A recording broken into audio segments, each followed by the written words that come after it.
consistently violate, choosing instead to listen to the army of attorneys who use word art they defined through definitions in their Bible, Black's Law Dictionary. Another work of their word art is OCGA, which has gone to great pains to write rules and regulations that all apply to the myriad of corporations and agencies that people have been led to believe are their government. There is but one law of the land, and you have that in front of you now. You always have had the choice whether to be in compliance or not, but by virtue of your choices, you have chosen to violate that oath. The first and most egregious violation stems from your continued reliance on that class of people known to all as Esquires, defined in their own Black's Law Dictionary as a title of nobility above that of a gentleman and below a knight. See Article 1, Section 9, Clause 8 of that Constitution. How many, what does the Commission conceal when there are no specifics on a settlement with Brittany Cousins? We don't know anything about it.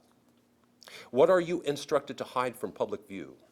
Why is the party to an amended death certificate concerning Officer Wallace seeking to have it state he was not on official duty when responding to a 911 call in a police vehicle? Why was the person who failed to yield causing the officer's death not charged or pursued? Your handlers, the county attorneys, led by Christy Barnes and Jack Hancock, are advising you in what I believe is a criminal fashion. It is also my belief that the reason for concealing the truth from the public stems from the lack of sufficient liability coverage due to a high incidence of claims against the county and its officers and or employees. How many errors and omissions is okay with you when you're submitting documents to people through open records request? Because that's what we got. I requested a copy of the certificate of liability. What I got was a document that basically said, don't trust this, this is just for informational purposes. But it did say that there was $1 million self-insurance on there. Is that what we have been reduced to? Is that why we are now having to pull from county funds, operating funds, in order to pay for any of these settlements that occur? Errors and omissions.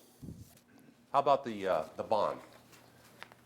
We have one surety bond for you guys for your oath of office, Western Surety.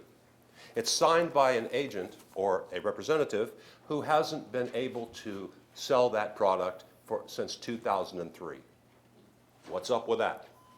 Mr. Swenson, your 3-minute time limit has expired. Thank you, sir. Have there been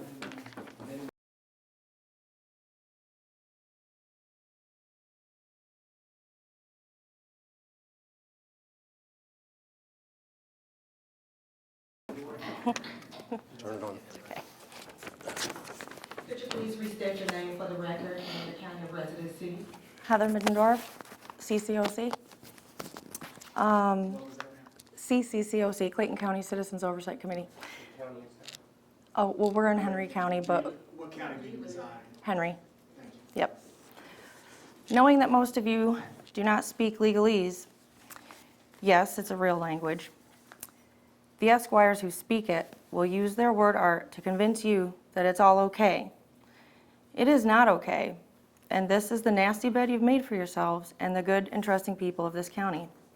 I ask that concerned peace officers, not the DA's office or Esquires, work with us and review our findings and take appropriate action so that we can clean up this malfeasance and fiduciary irresponsibility.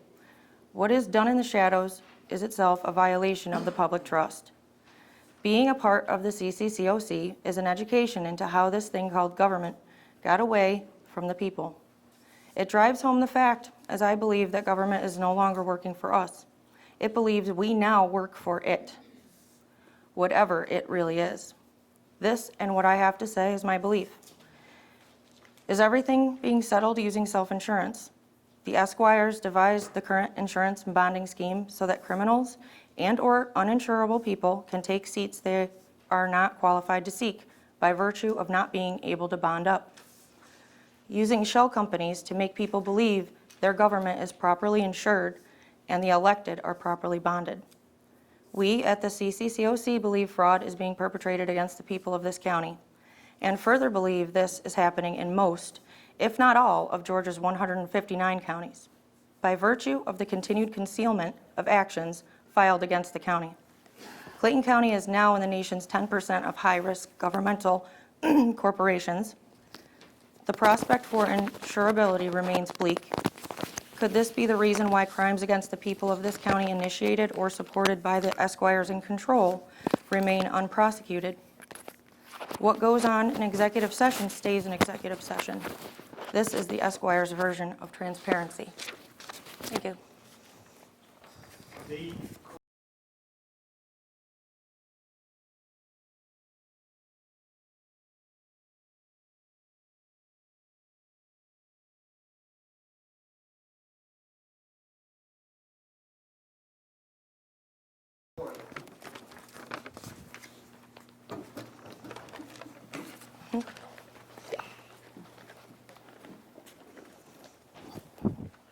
Hi, Dee Corley of the CCCOC, Cobb County.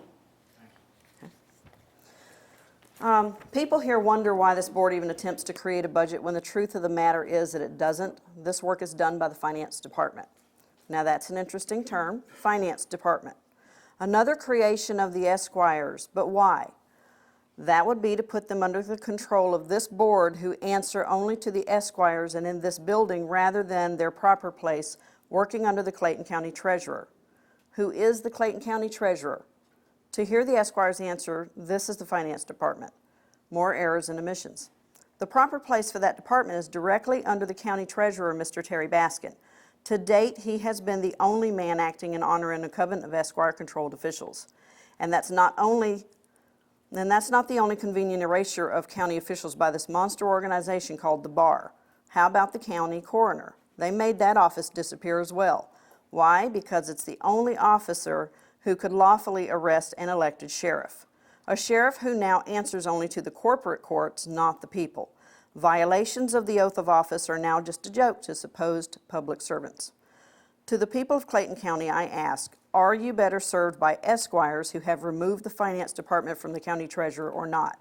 Are you better served by having 2 constitutional offices erased, eliminating the checks and balances required for constitutional compliance?